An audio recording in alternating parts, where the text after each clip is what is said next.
পুঁজিবাদ ও সমাজতান্ত্রিক রাষ্ট্রের দ্বন্দ্ব থেকে সৃষ্ট বেশ কয়েকটি যুদ্ধের অন্যতম হল কোরিয়া যুদ্ধ বা কোরীয় উপদ্বীপ যুদ্ধ, যে যুদ্ধের ফলে উত্তর কোরিয়া আজও পুঁজিবাদী পৃথিবী থেকে অবরুদ্ধ। দুই কোরিয়ার মধ্যে এই যুদ্ধ সৃষ্টি করেছে এক প্রকট অর্থনৈতিক বৈষম্য। এমন এক যুদ্ধ যেখানে ভয়াবহ পারমাণবিক অস্ত্র ব্যবহারের আশঙ্কা তৈরি হয়েছিল। সুপ্রিয় দর্শক, আদ্যপান্তের আজকের পর্বে চলুন জেনে আসি কোরীয় উপদ্বীপ কেন দুই ভাগে বিভক্ত হল। জানব কোরিয়ার যুদ্ধের আদ্যপান্ত।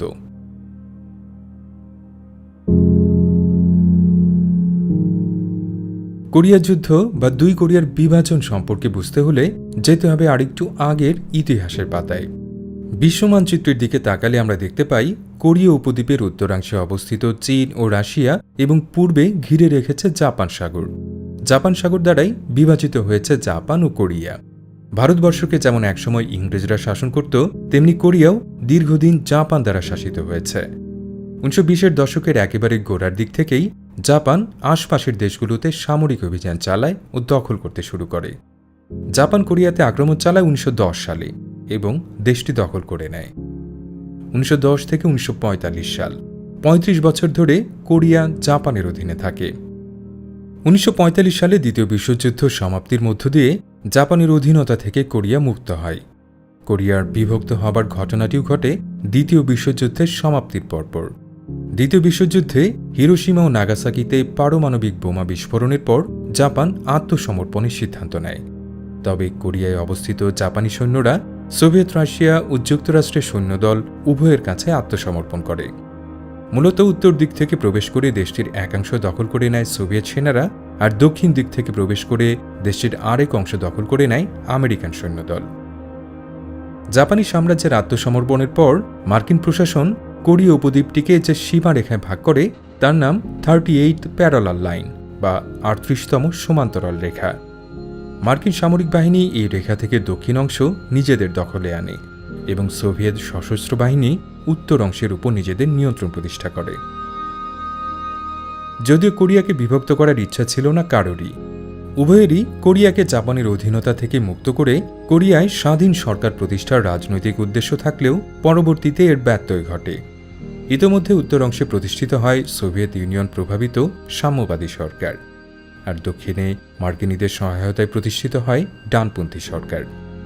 স্বাভাবিকভাবেই দুই সরকারের ভেতর মতভেদ ছিল অনেক, এমনকি উভয় সরকারই গোটা কোরিয়ার একমাত্র আইনসিদ্ধ সরকার হিসেবে নিজেদের দাবি করতে থাকে। ক্রমেই দুই রাষ্ট্রের ভেতর মতাদর্শিক ও রাজনৈতিক বিবাদ বাড়তে থাকে। 1948 সালে সোভিয়েত রাশিয়া ও যুক্তরাষ্ট্র উভয়ই কোরিয়া থেকে তাদের নিজস্ব সরকার ও সৈন্যদল সরিয়ে নেয়, আর নির্বাচনের ভেতর দিয়ে দুই কোরিয়ায় স্থানীয় সরকার গঠিত হয়। তবে এই নির্বাচন মোটেও নিরপেক্ষ ছিল না। দক্ষিণ কোরিয়ায় ক্ষমতায় বসে মার্কিন যুক্তরাষ্ট্রের মদতপুষ্ট এন্টি কমিউনিস্ট পার্টি, আর উত্তরে ক্ষমতায় আসে সোভিয়েতের পক্ষ শক্তি কমিউনিজমপন্থীরা। এ সময় গোটা পৃথিবী জুড়ে চলছে সোভিয়েত ইউনিয়ন ও মার্কিন যুক্তরাষ্ট্রের মধ্যকার কোল্ড ওয়ার বা স্নায়ুযুদ্ধ। চীনে চলছে সিভিল ওয়ার। চীনে 1949 সালে ক্ষমতায় আসে কমিউনিস্ট পার্টি। এবছরেই আমেরিকার পর সোভিয়েত ইউনিয়নও পারমাণবিক বোমার সফল পরীক্ষা চালায়। এ সকল ঘটনা কোরিয়া যুদ্ধ বা কোরিয়া সংকটের অনুঘটক হিসেবে রেখেছিল গুরুত্বপূর্ণ ভূমিকা। 1948 থেকে 1950 এই কয়েক বছরে উত্তর কোরিয়া তাদের সামরিক শক্তি বাড়াতে উঠে পড়ে লেগেছিল, আর তাদেরকে ট্যাঙ্ক থেকে শুরু করে সকল ধরনের যুদ্ধ সরঞ্জামাদির যোগান দিচ্ছিল সোভিয়েত ইউনিয়ন। অন্যদিকে যুক্তরাষ্ট্র নিয়ন্ত্রিত দক্ষিণ কোরিয়া তখনও সামরিকভাবে বেশ দুর্বল। 25শে জুন 1950 উত্তর কোরিয়া হঠাৎই সীমান্ত পেরিয়ে আক্রমণ করে বসে দক্ষিণ কোরিয়াকে। এই আক্রমণের উদ্দেশ্য ছিল গোটা কোরিয়ান পেনিনসুলা বা কোরীয় উপদ্বীপকে একজোট করা এবং পুঁজিবাদী শক্তি হচিয়ে কমিউনিস্ট রাষ্ট্র গঠন করা। স্বাভাবিকভাবেই মার্কিন যুক্তরাষ্ট্র সহ পুঁজিবাদের সমর্থক অন্যান্য বন্ধু রাষ্ট্রগুলির সিদ্ধান্তে জাতিসংঘ জানায় তারা মিলিটারি ফোর্স পাঠিয়ে দক্ষিণ কোরিয়াকে সাহায্য করবে। লিগ অব নেশনস এর আগে কোনো যুদ্ধে সৈন্য পাঠাতে সমর্থ হয়নি, তাই এই ঘোষণা খানিকটা তাদের শক্তি প্রদর্শনেরই অস্ত্র ছিল। দক্ষিণ কোরিয়ার পক্ষে লড়াই করা সৈন্যের 88 ভাগই ছিল যুক্তরাষ্ট্রের। পরবর্তীতে যুক্তরাজ্য, ফ্রান্স, তুরস্ক সহ জাতিসংঘের 20টি দেশ থেকে আন্তর্জাতিক সেনারা এর যুদ্ধে অংশ নেয়। উত্তর কোরিয়ায় অস্ত্রের যোগান পাঠালেও সোভিয়েত ইউনিয়ন সেখানে কোনো মিলিটারি ফোর্স পাঠায়নি। তারপরও দক্ষিণ কোরিয়ার সেনাদল অপেক্ষা উত্তর কোরিয়ার সেনাবাহিনী যুদ্ধের শক্তিশালী অবস্থানে ছিল। ফলে একমাত্র বুসান শহর বাদে একে একে দক্ষিণের প্রায় সমস্ত অঞ্চলই দখল করে নেয় উত্তর কোরিয়া। এ পরিস্থিতিতে সেপ্টেম্বর মাসে যুদ্ধক্ষেত্রে জেনারেল ডগলাস ম্যাকআর্থারকে সেনা প্রধান হিসেবে পাঠানোর সিদ্ধান্ত নেয় যুক্তরাষ্ট্র। ডগলাস ম্যাকআর্থার মার্কিন সেনাবাহিনীর একজন নামকরা সেনাপ্রধান। এই চৌকস জেনারেল দক্ষিণের রাজধানী সিউল শহরের পাশে ইনচন বন্দর দিয়ে নতুনভাবে আক্রমণ করার একটু ঝুঁকিপূর্ণ কিন্তু সফল প্ল্যান সাজান।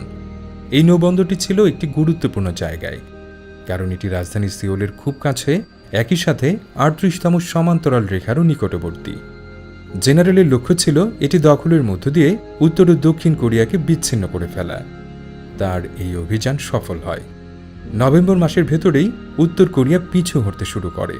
এতে করে উত্তর কোরিয়া দক্ষিণ কোরিয়াতে রসদ পাঠানো কিংবা সেনা অভিযান পরিচালনা করতে ব্যাপক প্রতিবন্ধকতার মুখে পড়ে। ফলে খুব সহজেই গোটা দক্ষিণ কোরিয়াকে পুনরুদ্ধার করে জেনারেল ম্যাকআর্থারের সেনাদল। উদ্যমী জেনারেল ম্যাকআর্থার ৩৮তম সমান্তরাল রেখা পার হয়ে এগিয়ে যান উত্তর কোরিয়া দখলের লক্ষ্যে। বেশ কিছু অঞ্চল জয় করে তার সৈন্যদল চীন ও উত্তর কোরিয়ার সীমান্ত পর্যন্ত পৌঁছে যায়। তবে একসময় এই পদক্ষেপ তাদের জন্যই কাল হয়ে দাঁড়ায়। মার্কিন সৈন্যদল ইয়েলো নদী পার করলে চীন তার সৈন্যদল নিয়ে পাল্টা আক্রমণ শুরু করে। ফলে মার্কিন সেনারা সেখান থেকে পিছু হটতে বাধ্য হয়। চীনের অংশগ্রহণে চীন ও উত্তর কোরিয়ার যৌথ সৈন্যদল দক্ষিণ কোরিয়া পর্যন্ত পুনরায় দখল করে নেয়। চীনের অংশগ্রহণ ছাড়া উত্তর কোরিয়ার পক্ষে এই জয় সম্ভব হতো না। চীন, সোভিয়েত রাশিয়া ও উত্তর কোরিয়া সকলেই তখন কমিউনিস্ট রাষ্ট্র। কোরিয়া যুদ্ধে চীনের অংশগ্রহণের কারণ সুস্পষ্ট না হলেও এটিকে কারণ হিসেবে গ্রহণ করা যায়। ১৯৫১ এপ্রিলে জেনারেল ম্যাকআর্থার ফের সিউল শহরে আক্রমণ চালান এবং এক পর্যায়ে সেখানকার নিয়ন্ত্রণও নিয়ে নেন। এ সময় তিনি মার্কিন সরকারের কাছে চীনের উপর পারমাণবিক অস্ত্র ব্যবহারের আবেদন পাঠাতে থাকেন। তবে তৎকালীন মার্কিন প্রেসিডেন্ট হ্যারি ট্রুম্যান বুঝতে পেরেছিলেন চীনের উপর পারমাণবিক বোমা ফেলা হলে তা হবে চূড়ান্ত বোকামি, কেননা সোভিয়েত ইউনিয়নও সে সময় পারমাণবিক বোমায় নিজেদের সমৃদ্ধ করেছে। তাই সোভিয়েত ইউনিয়নের মিত্রদেশ চীনের উপর আক্রমণ চালালে তা নিজেদের উপরেই ফেরত আসার আশঙ্কা রয়েছে। প্রেসিডেন্ট ট্রুম্যান জেনারেল ম্যাকআর্থারকে কোরিয়া থেকে ফিরিয়ে আনেন এবং সেখানে নতুন জেনারেলকে স্থলাভিষিক্ত করেন। ইতোমধ্যে চলমান যুদ্ধ দুই কোরিয়ার অর্থনৈতিক অবস্থার উপর বড়সড় প্রভাব ফেলে। এমনকি যুদ্ধ চালিয়ে যাবার মতো রসদেরও সংকট দেখা দেয়। পরবর্তী ২ বছর কোরিয়া যুদ্ধ ৩৮তম সমান্তরাল রেখা ঘিরেই চলমান থাকে। ২৭ জুলাই ১৯৫৩ সালে দুদেশের মধ্যে একটি যুদ্ধবিরতি চুক্তিপত্র স্বাক্ষরিত হয়। এর পেছনে গুরুত্বপূর্ণ ভূমিকা রেখেছিলেন তৎকালীন ভারতের প্রধানমন্ত্রী পণ্ডিত জওহরলাল নেহেরু। তিনি কোরিয়া যুদ্ধকে প্রক্সি যুদ্ধ হিসেবে উল্লেখ করে নানাভাবে দ্বিপাক্ষিক শান্তি চুক্তির জন্য চেষ্টা চালিয়েছিলেন। অবশেষে ভারতের পরামর্শ গ্রহণ করে যুক্তরাষ্ট্র। উত্তর ও দক্ষিণ কোরিয়ার সীমান্ত রেখা ৩৮তম সমান্তরাল রেখার দুপাশে ২ কিলোমিটার করে মোট ৪ কিলোমিটার জুড়ে স্থানকে ডিমিলিটারাইজড করা হয়, অর্থাৎ এখানে কোনো সামরিক বাহিনী অবস্থান করতে পারবে না। চুক্তি মোতাবেক দুই কোরিয়ার সৈন্যদলই ২ কিলোমিটার করে পেছনে চলে আসে। এ সময়ে যদিও সীমান্ত রেখায় কিছুটা পরিবর্তন এসেছিল, তবে বিস্ময়কর বিষয় হল ডিমিলিটারাইজড জোনে দীর্ঘদিন ধরে কোনো মানুষের যাতায়াত না থাকায় সেখানে গড়ে উঠেছে গভীর বনাঞ্চল, যা বন্যপ্রাণীর জন্য হয়ে উঠেছে অভয়ারণ্য। ৩ বছরব্যাপী চলমান যুদ্ধে নিহত হয়েছিল ২৫ লাখ নিরীহ মানুষ, আর যুদ্ধক্ষেত্রে নিহত হয় অন্তত ১০ লাখ সেনা সদস্য। প্রচুর বোমাবর্ষণ ও বারবার আক্রমণের ফলে ধ্বংসের মুখ দেখে সিওল শহর, ভেঙে পড়ে অর্থনৈতিক কাঠামো।